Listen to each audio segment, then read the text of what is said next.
A local woman is inspiring others to realize it's never too late to live out your dreams. After a years-long break from dancing, she is now a pro with the Dallas Stars Ice Girls, the oldest on the team, by the way. But it's her day job that might surprise you the most. At night, it's all about the game. But before she suits up for the Dallas Stars Ice Girls, Dr. Jean Elizze Charles has a different kind of uniform to put on. So any spots that you're concerned with? No spots. Okay. Did I mention she's a doctor? Medical school and residency is, for me, particularly as a dermatologist, is about 8 years. It was the desire to be in healthcare that had Dr. Charles setting aside her love of dance. As a child, she was a competitive figure skater on the drill team in high school and cheered in college at UT Austin. But after pursuing her career, she felt it was time to start again pursuing her passion. During residency was when I was like, I have this dream. I watched a lot of different DCC making the team, and I was like, I really want to be on a pro dance team. And so I started dancing again when I was 30. At 31, she made her pro debut with the Dallas Stars. And look, we know 30 isn't old, but we are talking about the world of competitive dance and an 8-year break. I could barely do the splits when I first started dancing again. Your body definitely does change over those, years over time. I did a lot of sitting, and I feel like my hips were a lot different from when I was in college dancing all the time.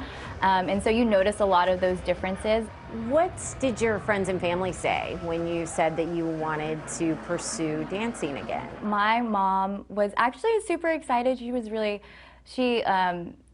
a big supporter of me when I danced and everything like that. And so, but then she's also like, but also, where are my grandkids, Her story seems to be resonating.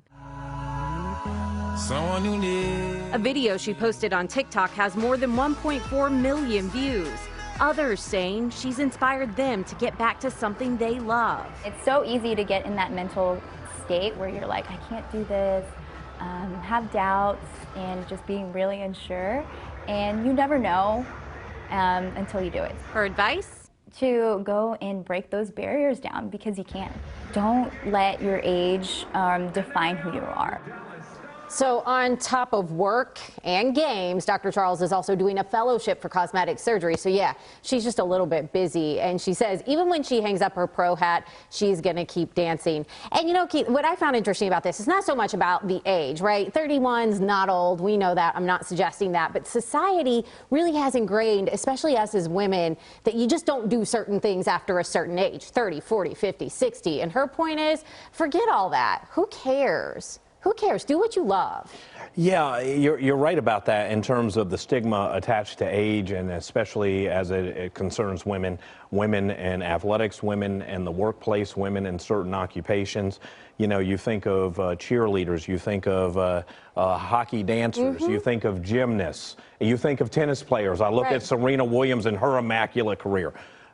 People tend to limit women to, this is your prime. Right. No, your prime is where you want it to be. Right, and I don't want to suggest that men don't go through the same thing, because I think that there's a little bit of that all the way around. It's just, as a woman, I can certainly relate to that.